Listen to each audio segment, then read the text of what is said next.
G'day and welcome to a very special episode of Wine Week. I'm Danny. And I'm Brad. And what is it this week? This is our 100th episode. We've made it to the big 100, so we thought we'd look at some of the best wines in Australia. Yeah, possibly the best 4 wines, but breaking them down into categories. A white, an iconic red, a cult red and a fortified, which gives you a very nice kind of encapsulation of the Australian wine industry. Yeah, so we thought we'd kick things off by looking at arguably the best white wine in Australia. And let's be honest, there's actually probably not too much argument because most of the critics agree that this Lewin Estate Art Series Chardonnay is probably the pinnacle of white wine making in Australia.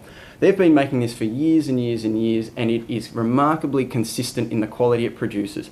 The particular bottle we've got here is the 2005 vintage, and it is widely regarded as one of the best art series. So you can jump out there now and get a bottle of this and really see what is at the top end of Australian white wine. Regardless to say, intense flavours here, peach nectarines, but it's also got amazing complexity, especially for a young wine with the oak is very well balanced. But this is a wine that is made to cellar. Few whites can actually go the distance like this one can. 5-10 years in the cellar and it will gain complexity. Now, it's not cheap. It is the best white wine in Australia and it just sneaks in at under $100 a bottle. Probably about 80, 85 if you can pick it up around the traps. But look, when you compare it to some of the really top-end white Burgundy, which is the original home of Chardonnay over there, which starts at a few $100 Aussie a bottle, then realistically you are still getting some good value for money here. So it's the Lewin Estate Art Series Chardonnay, an absolute cracker. Yeah, and looking at it, the 05 is going to be one of the brilliant vintages, so you don't have to step into the secondary market to get yourself right into the very best white this country produces. Anyhow, moving along, let's look at a cult red. Now, what do I mean by a cult red? We're talking about something that has not really a huge lineage, but has got enormous raps about it.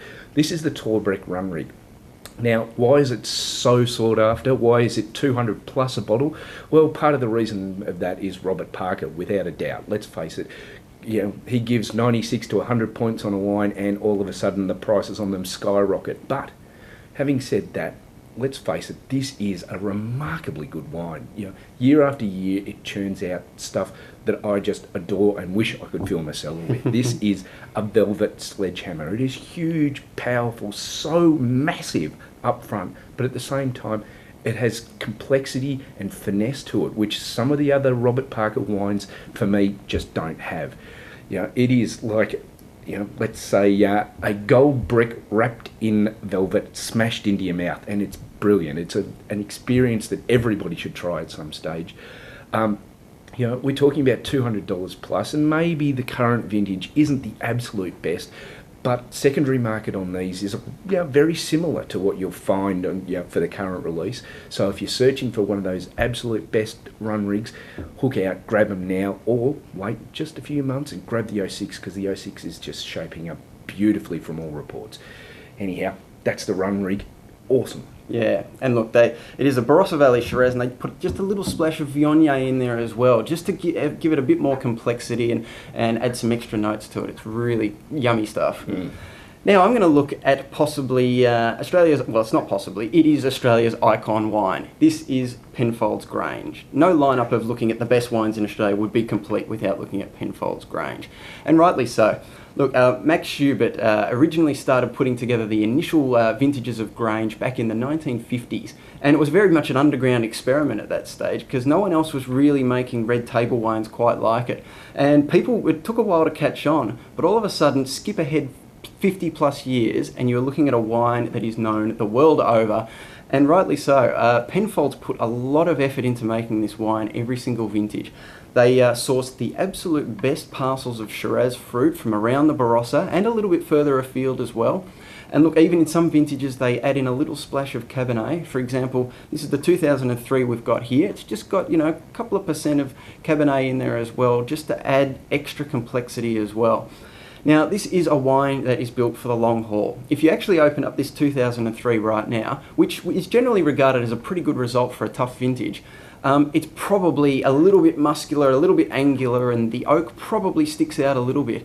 But this is what Penfolds Grange is designed for long-term drinking. Put it away for at least 5, at least maybe 10, and look, open it up in 15, 20 years' time, and it'll come together. It's got the fruit to carry it off. intense flavours. And look, Penfolds Grange, it's known the world over. It gets amazing reviews all the time. And look, the price here is about $500 or just under, so retail. So it's certainly not cheap, but it is an icon. Yeah, it is. Secondary market on these is huge for 21st, for 30th birthdays, 40th birthdays, because there's few wines that you can know are going to be just still brilliant after that sort of time.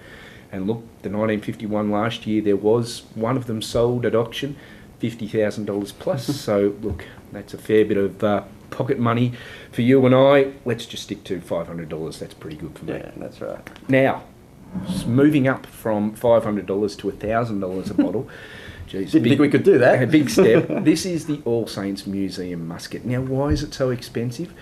The answer to that is really simple. We're talking about material in this blend that dates back 80 plus years. You know, this is a remarkable lineage that All Saints have of old stocks of muscat that they're able to draw off in a cellaring system and blend a wine that is just unbelievable. You know, this is the pinnacle at the moment of Australian winemaking, in as far as, you know, we're talking about blending material from 80 plus years to build a wine that is, you know, $1,000 a bottle.